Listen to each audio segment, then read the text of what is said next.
Let us have a look on paper 1 question from SPM 2015. Diagram shows the straight line obtained by plotting the y minus x against x squared. The diagram gives you the straight line which is in the linear form, where the big Y is y minus x and big X is x squared. And you can see the y-intercept which is 6 and also the x-intercept which is -2. The question asks you to express y in terms of x. Obviously, the question asks you to get back the non-linear equations from this linear form, where the subject is y.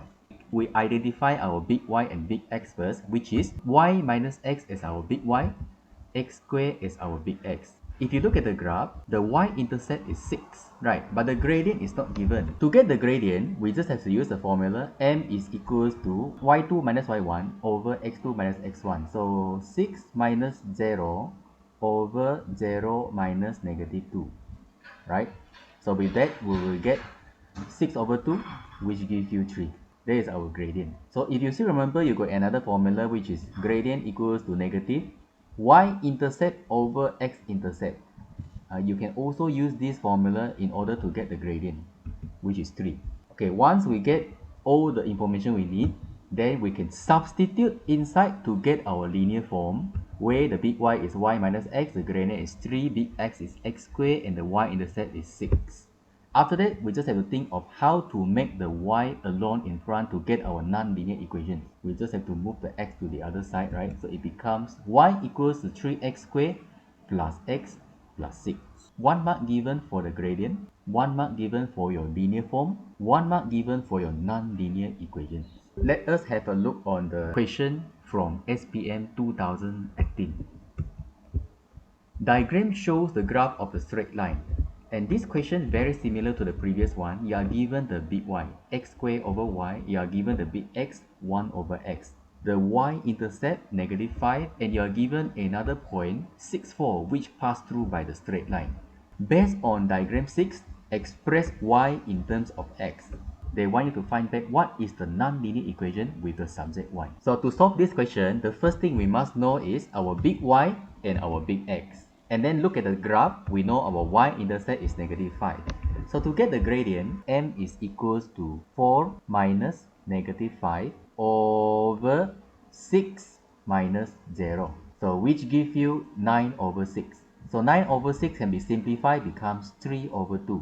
That will give us our gradient. So with that, we can substitute and get our linear form, where the big Y as x squared over y, gradient 3 over 2, big X 1 over x, and y-intercept is -5. We have to figure out a way to make the y alone in front.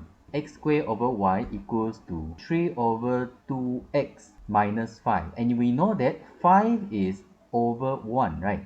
So to make them same denominator, I times 2x here, and then I times 2x here. Why I want to do that? So that I can combine them. So now I get 3 minus 5 times 2x becomes 10x. And they have the same denominator here, which is over 2x. So after this step, we can do cross multiply. So I get 2x cubed equals to y bracket 3 minus 10x. So lastly, I will move the 3 minus 10x to the other side below the 2x cubed. I will get my non-linear equation, which is y equals to 2x cubed over 3 minus 10x. 1 mark is given for the gradient, 1 mark is given for the linear form, and 1 mark is given for the non-linear equations. So next, let us have a look on the question from SPM 2014. The variable x and y are related by the equation xy equals to 4x minus 2x cubed. Yes, this question they give you the non-linear equation different than the previous two. And so you can see this one is the graph of the linear form, where the big Y is small y and your big X is x squared. But there is no any coordinate given in the graph. Express the equation xy equals to 4x minus 2x squared in its linear form. So this time we want to get the linear form from the non-linear equation, not from the graph. Secondly, they ask what is the gradient of the straight line and what is the coordinate of p. We know that our big Y is small y and our big X is x squared. So since we cannot get the linear form from the graph, so we try to reduce the non-linear equation into the linear form. Divide both sides with x. You will get y is equals to 4 minus 2x squared. You can arrange it in this way also. Y equals to negative 2x squared plus 4. B. You can see the gradient already, right? Which is negative 2. And then your y-intercept, which is 4. But you have to give your answer in the coordinate form, which is bracket 0, 4. 1 mark given to the answer for A, 1 mark for negative 2, 1 mark for the coordinate 0, 4. Let us have a look on the question from SPM 2011. You are given non-linear equations. 3y equals to p minus 1x plus 12 over x. And the question gives you again the straight line of linear form where the big Y is xy and your big X is x squared. And this time they give you one coordinate. The coordinate is the y-intercept 0, 60. Express the non-linear equation in its linear form. Second, if given the gradient of this straight line is negative 2, please find the value of p and t. We know that our big Y is xy, our big X is x squared. The gradient we do not know. The y-intercept we know is 60. So to answer question A, what we need to do is we have to reduce the non-linear equation becomes a linear form, which means we do not want the 3 in front. Divide everything by 3, right? I will get y in front, and then here I will get p minus 1 over 3, right? And the x still remain x. And lastly, 12 over x divided by 3, it becomes 4 over x. Okay, next I want the x in front together with y. Multiply with x. So I get xy. And here remain the same. P minus 1 over 3. X becomes x squared. 4 over x becomes 4. With that, we get our linear form, right? Where the big Y is xy, big X is x squared, gradient is p minus 1 over 3, and y-intercept is 4. So now, let us look at the second question. If the gradient is negative 2, find the p and t.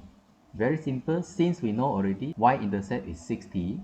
From the linear form we get, the y-intercept is 4, so we compare them. Move the 6 to the other side, 4 over 6, which gives you the answer of 2 over 3. So the second one, we compare the gradient. P minus 1 over 3, equate it with negative 2, and then you move the 3 to the other side. P minus 1 is equals to negative 6. So lastly, move the negative 1 to the other side, becomes negative 5. 1 mark given to the linear form. 1 mark given when you either compare the y-intercept or the gradient. 1 mark for t, 1 mark for the answer for p. Alright, so let us look at this question. We look at SPM 2016. The non-linear equation is given. Y equals to 2x squared minus q over x. And the graph of the linear form is given with the big Y is xy, big X is x squared, and you can see the y-intercept here, which is 3. And you have another point passed through by the straight line, h, 13. Now the question asks, what is h and what is q? Big Y is xy, big X is x cubed, and we can see our y-intercept is 3, and we can find our gradient here. So our gradient is m is equals to 13 minus 3 over h minus 0, which gives us 10 over h. Big Y equals to m big X plus c, where my big Y is xy, my big X is x cubed, my gradient is 10 over h. Okay, I will put a bracket here to differentiate the gradient and the big Y. My y-intercept is 3. Alright, so this is the linear form we get from the graph. And we can get the linear form from the non-linear equation. Just multiply everything with x. So we get xy equals to 2x cubed minus q. So this gradient 10 over h should be the same as the 2 here. And also your y-intercept 3 should be the same as negative q. So we know that our next step is compare. We compare the negative q with 3, then we get our first answer, q is negative 3. We compare the gradient 10 over h with 2, and then we get our second answer, h is 5. 1 mark given to the linear form, 1 mark given to q, 1 mark given to h. So the second method we can use here is substitution method. To use this method, we need the linear form, of course. So we have get our linear form, which is xy equals to 2x cubed minus q. My advice is, if you want to use this method, we change our xy and x cubed back to big Y and big X first, because now you want to substitute the coordinate inside. And we have 2 points here. One is the y-intercept 0, 3. So another one is h13. You must understand this 0, 3 is big X and big Y. Same as the h and 13 here is big X and big Y, not small x and small y. Some of your senior, the mistake they made is they will look at this xy, then they put in h, they put in here, and then 13 they directly put in here, and then they look at this x cube, they write down h cube, because they thought this h13 is small x and small y, but they are actually big X and big Y. You have to be careful with this. That's why I say you replace it with big Y and big X first before you proceed. So now we substitute the 0, 3 inside. So 3 equals to 2 times 0 minus q. So with that we get our first answer, which is q equals to negative 3. Secondly, we substitute the h13 inside. 13 equals to 2h minus negative 3. Put in the q. Move the 3 to the other side, become minus, so you have 10. 10 divided by 2, you get positive 5. With this, we get the same answer. 1 mark for the linear form, 1 mark for q, 1 mark for h.